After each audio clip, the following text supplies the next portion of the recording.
What's up, music lovers? Thanks for clicking on my channel. Today I figured it would be a good time to count down the 20 best Pink Floyd songs, at least in my opinion. And Pink Floyd's an interesting band because they have been a huge influence on me, but I wouldn't say they're necessarily one of my favorite bands. That doesn't mean I don't appreciate them. It just does mean that I might have certain favorite eras that maybe are not the favorite eras of people who are like really in the weeds of Pink Floyd. Sorry to say, but there's no Syd Barrett era songs on this. If you have a different opinion, that's totally fine. This whole video is just an excuse to talk about music with my fellow music nerds, so. And before we get into it, if you like hard rock, heavy metal, progressive rock, music in general, please subscribe to the channel, hit the like button, all of that YouTube stuff. I know it's a cliche to ask, but it really does help the channel grow, so thank you in advance for that. And with that out of the way, let's just get right into it and start talking about some Pink Floyd. Coming in at number 20 is Money from Dark Side of the Moon. The jazzy 7/4 bass riff is really iconic. Nick Mason's drumming is smooth and effortless, and the transition from 7/4 back into 4/4 during the solo is just an amazing moment in music. Plus, saxophone and rock, which if you don't know, I'm an advocate for. Coming at number 19 is Breathe from Dark Side of the Moon. The sort of overture at the beginning of the song kind of lulls you in, and the guitar slides are really relaxing.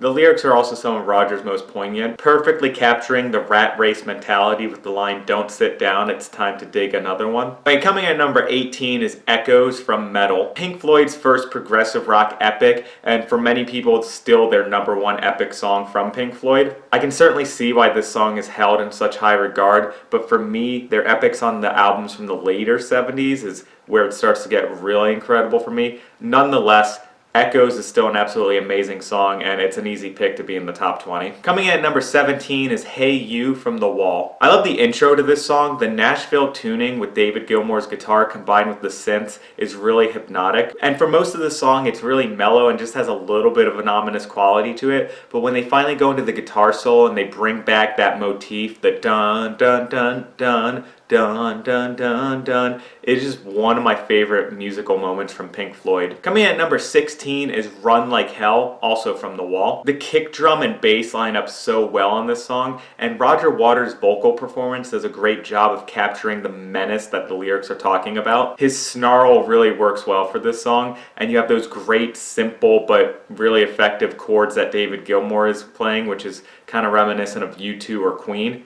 All great. Coming in at number 15 is Pigs, 3 different ones from Animals. Haha, Sharad you are, Scott. The keyboard intro with those bass lines that Roger's playing is one of my favorite Pink Floyd intros to a song. And if you're a fan of keyboards in general, this song is one of Rick Wright's shining achievements, and he really is an unsung hero from Pink Floyd. Coming in at number 14 is Learning to Fly from Momentary Lapse of Reason. Yeah, this era is making it onto the list.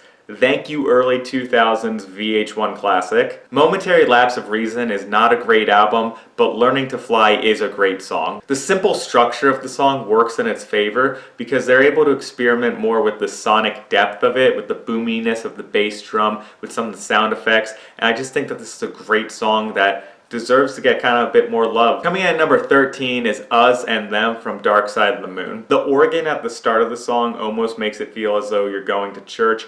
David Gilmour's clean guitar tone is absolutely immaculate. The lyrics tackle the idea of tribalism and fear of the other, and that chorus is beyond epic. So yeah, Us and Them, easy pick to be in the top 20. Coming in at number 12 is High Hopes from The Division Bell. Another absolutely incredible song from an album that kind of gets slagged off a bit. The piano in the intro has such a crisp tone, and these lyrics are as good as any lyrics from the Roger Waters era. The song is mellow, bombastic, hopeful, sad, poignant, and just an incredible way to end the album. Coming in at number 11 is Time from Dark Side of the Moon. That intro always catches me off guard. It has an amazing solo from David Gilmour, but the reason the song is so high up on the list is because of the lyrics. The sentiments expressed in the song are a constant motivating factor for me in trying to make the most of my life. Anytime I try to make an excuse for myself for not working towards something I'm really passionate about, I just think of the line, "The sun is the same in a relative way, but you're older now, shorter of breath, one day closer to death." And yeah, that will light a fire under you. So if you've got something you want to work towards in your life, get on it now. Don't wait. Well, watch the rest of this video, like, comment, subscribe, and, you know, then go follow your dreams. I gotta get another like, comment, subscribe in here. Come on. Coming at number 10 is Goodbye Blue Sky from The Wall. Look, mommy, there's an airplane up in the sky. The beauty of this song betrays the brutality of the story that the lyrics are telling, and that contrast between the music and the lyrics is absolutely amazing. I love the interplay between the beautiful acoustic guitar and the harsh stabs from the keyboards, as well as the line, "The flames are long gone, but the pain lingers on." It's a short song, it's to the point, it's incredible. Okay, and coming at number 9 is Wish You Were Here from Wish You Were Here. This is where you start to get into the territory for Pink Floyd where you're just like, what do I say about this song? I mean, everyone's heard it. It's a haunting tribute to Syd Barrett, and everything from the lyrics to the performances to the music to the production is every bit as good as everyone says it is. It's Wish You Were Here by Pink Floyd. Okay, and coming at number 8, I'm kind of cheating a bit. I have 3 tracks that all together make up one song, and that's Another Brick in the Wall Part 1, Happiest Days of Our Lives, and Another Brick in the Wall Part 2. Yeah, I'm bending the rules a bit, but who cares? These 3 songs are meant to be listened to together. As someone who lost their dad at a young age and who was a happy-go-lucky kid who loved to be creative, who kind of got stifled and bullied by teachers at school, these songs have always really resonated with me. I mean, God, I love to learn, but school and work culture can be very stifling, especially if you're a creative person, and Roger Waters does a great job of taking these themes and expressing them in a way that can resonate with most people. Okay, and coming at number 7 is The Great Gig in the Sky from Dark Side of the Moon. Claire Torrey absolutely makes this song. Her vocal performance is unbelievable. There's no words. It's mind-blowing, it's so soulful, and she improvised this all in like 1 or 2 takes. It's especially crazy when you consider that she thought she bombed and she didn't do a good job. Luckily the band and the producers heard it and they were like, no, this is incredible, we're keeping it. Okay, and coming at number 6 is Brain Damage and Eclipse, the final song from Dark Side of the Moon. The climax of the album, these songs are very eerie while also feeling dreamlike and surreal. The way that the song describes lobotomy has always made me squirm, the rearrange me until I'm sane. Yeah. And yet the music itself is quite beautiful, so you have that great contrast between the music and the lyrics, which once again just kind of adds to the surreal quality of the songs. For the outro, Pink Floyd is just making incredible use of the choir and the keyboards, and I mean, there's a reason that this album was on the Billboard Top 200s for like, what, 17, 18 years? Coming at number 5 is Welcome to the Machine from Wish You Were Here. The layers upon layers of synthesizers for this song are so cool. Rick Wright and Nick Mason once again showing that they're every bit as talented as the other 2 guys in the band, but, you know, they just don't get as much attention because they're not a guitarist and a singer, and they're not known for hating each other. This song does a great job of combining Pink Floyd's heavier inclinations with their more keyboard-driven side. David Gilmour and Roger Waters also hit some really high notes in the chorus, and their harmonizing together is great. Okay, and coming at number 4 is Comfortably Numb from The Wall. You knew this song was going to be on the list. It's literally the most played song in the history of radio, I think, so you could say that it's overplayed. I don't care, because the fact that it is so overplayed doesn't kill the song for me the way that songs like Bohemian Rhapsody, Paradise City, Sweet Child of Mine. Bohemian Rhapsody, Paradise City, it's the fucking cities. I still enjoy Comfortably Numb whenever I hear it. The guitar solos are still every bit as good as they are the first time I heard them. Like, if this song can be the most overplayed song in the history of rock and I still hear it, I'm like, yeah, I love it.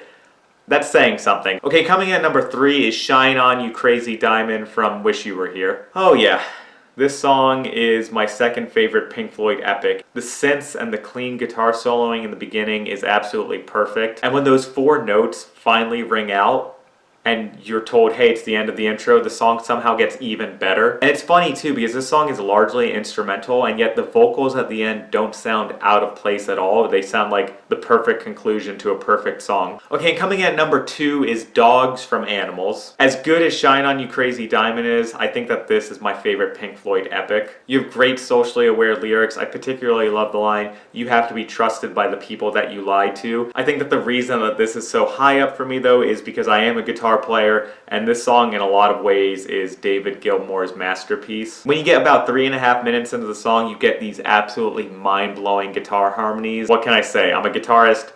I love when you have tons of guitars all layered up against each other, and seems like David Gilmour does too. Look, it's not my fault that guitar is the greatest instrument of all time, okay? Just...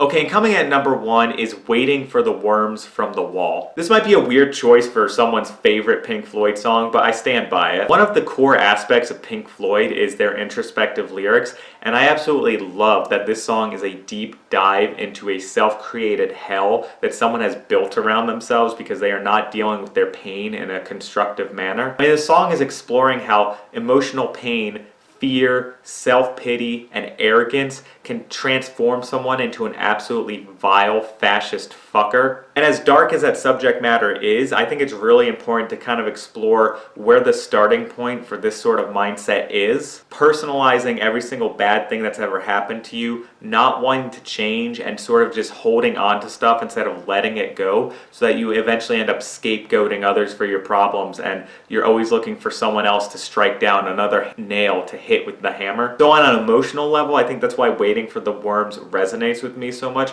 It's really good to kind of understand a villain's motivation and to always kind of check yourself and make sure, I'm not becoming this, am I? The music also kicks ass. The way that they use that main motif, the da da da da da da da da, on this song feels so heavy. It's almost kind of like a Black Sabbath riff at times. You have the great spaced out drums in the verse, and the intro has those really iconic, amazing high notes. And the ending, by the time you have that big heavy riff and there's just the blaring on the mega horn, it gets genuinely horrifying. So those are the top 20 best Pink Floyd songs, at least according to me at this particular moment in time. But enough about what I think. What are your favorite Pink Floyd songs? Let me know in the comments below. If you like instrumental music, I have a song out called Waking Giant. I have it linked below if you want to go check that out. And if you enjoyed this video, there's probably another video popping up around here that you might also like. As always, thank you so much for watching, and I hope to see you at the next video.